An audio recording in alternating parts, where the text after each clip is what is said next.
Cher peuple malien, il y a un an, Chris Yapi vous mettait en garde. Dites-nous, n'avait-il pas raison? Réécoutez ces vérités immuables. Sommet de la CEDEAO à Accra, le colonel Assimi Goïta en danger de mort. Le colonel Assimi Goïta résiste au coup de boutoir d'Alassane Ouattara et gagne la sympathie de plusieurs chefs d'État. Alassane Ouattara a une haine viscérale pour tout ce qui est militaire. C'est le propre des hommes ingrats qui finissent par haïr ceux qui les ont faits. Ils ne veulent pas voir leur reflet dans le miroir de l'histoire. Alassane Dramane Ouattara, le plus grand putschiste et déstabilisateur de l'histoire de la Côte d'Ivoire, a une peur bleue des militaires parce qu'il en sait les méfaits. Il est consumé par la haine et effrayé à l'idée d'être un jour à son tour renversé par un coup d'État. Alors il s'active comme un beau diable pour broyer tout sur son passage et est cruel avec toute personne qui a un lien avec le métier des armes. S'il a une hantise, c'est bien d'être capturé par de jeunes soldats qui veulent lui faire sa fête. C'est pourquoi depuis que les militaires au Mali ont fait irruption sur la scène politique, il n'en dort plus. Ses crises de nerfs se sont accentuées et il n'a qu'une obsession, déstabiliser le Mali et y faire élire un civil de paille. En réalité, Alassane Ouattara veut commander le Mali par procuration.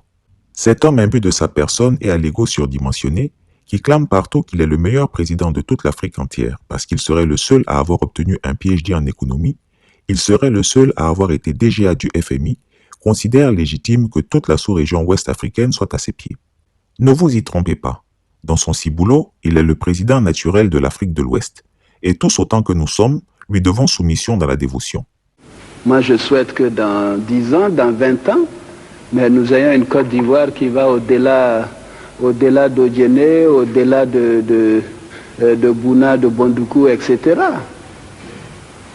Au-delà de Ouangolodougou, etc. Que ce soit une Côte d'Ivoire avec peut-être un autre nom qui englobe le Mali, le Burkina, le Ghana, etc.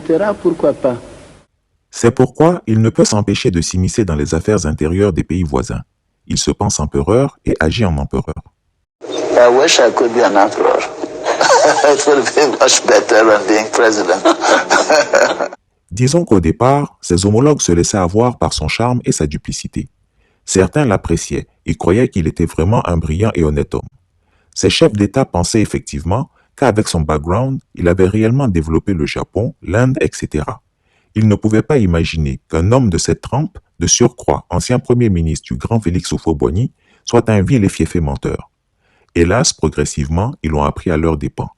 Ils ont découvert un Alassane Ouattara menteur, agaçant, cassant, mégalomane et méchant. Depuis lors, plusieurs d'entre eux ont décidé de ne pas se laisser faire. Chris Yapi a fait plus de 15 publications en français et en bambara pour mettre en garde les peuples d'Afrique de l'Ouest contre une déstabilisation du Mali par Alassane Ouattara. Malheureusement, nombreux sont ceux qui ne m'ont pas cru.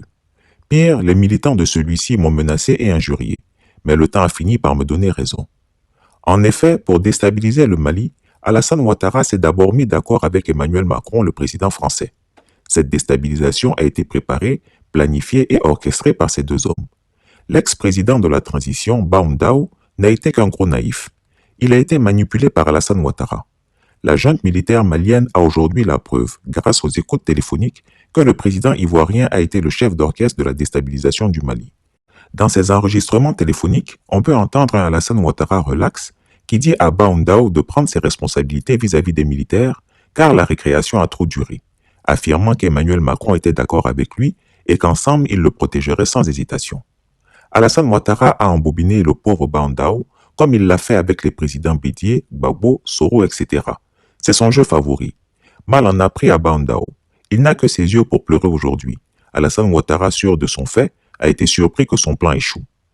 La situation au Mali. En effet, nous avons condamné avec la plus grande fermeté, en lien avec l'Union africaine et la CEDEAO, l'arrestation du président de la transition, de son Premier ministre et de leurs collaborateurs.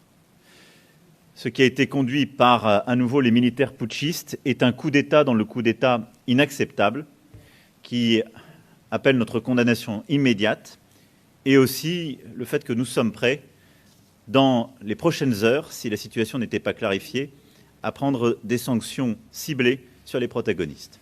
Le jeune colonel Assimi Goïta a su dire non, mais surtout a su s'allier à des chefs d'État de la sous-région qui ne veulent plus des diktats d'Alassane Ouattara. D'abord, ces derniers estiment que la Côte d'Ivoire n'est plus un modèle de démocratie et qu'ils n'ont pas de leçons ni d'ordre à recevoir du dictateur ivoirien. Ils ont décidé de mettre fin à son hégémonie dans la CEDEAO. Parti à Accra avec les consignes de Paris pour une ligne radicale, il a été mis en minorité.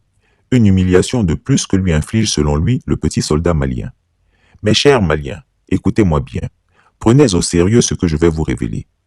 Dites à Assimi Goïta de ne pas trop tôt et trop vite crier victoire. C'est maintenant que débute la vraie bataille d'Alassane Ouattara contre le Mali. Il faut que le colonel Goïta soit vigilant. Chris Yapi vous annonce que jamais Alassane Ouattara, qui a la bénédiction d'Emmanuel Macron, ne s'avouera vaincu et il fera tout pour assassiner le colonel Goïta. Il appliquera au Mali le scénario d'Addis Camara. Il va corrompre quelques officiers de l'armée malienne pour assassiner le nouveau président de la transition. Cher peuple du Mali, Chris Yapi vous aura prévenu. Protégez votre transition. Ne laissez pas Alassane Ouattara s'approcher de vos affaires car il n'a pas de bonnes intentions vis-à-vis de votre pays. Je vous souhaite bonne chance ainsi qu'à vos dirigeants. Chris Yapi ne ment pas. Retrouvez Chris Yapi sur son nouveau compte Twitter, ses 2 chaînes YouTube, sa chaîne Dailymotion, Instagram et Mediapart.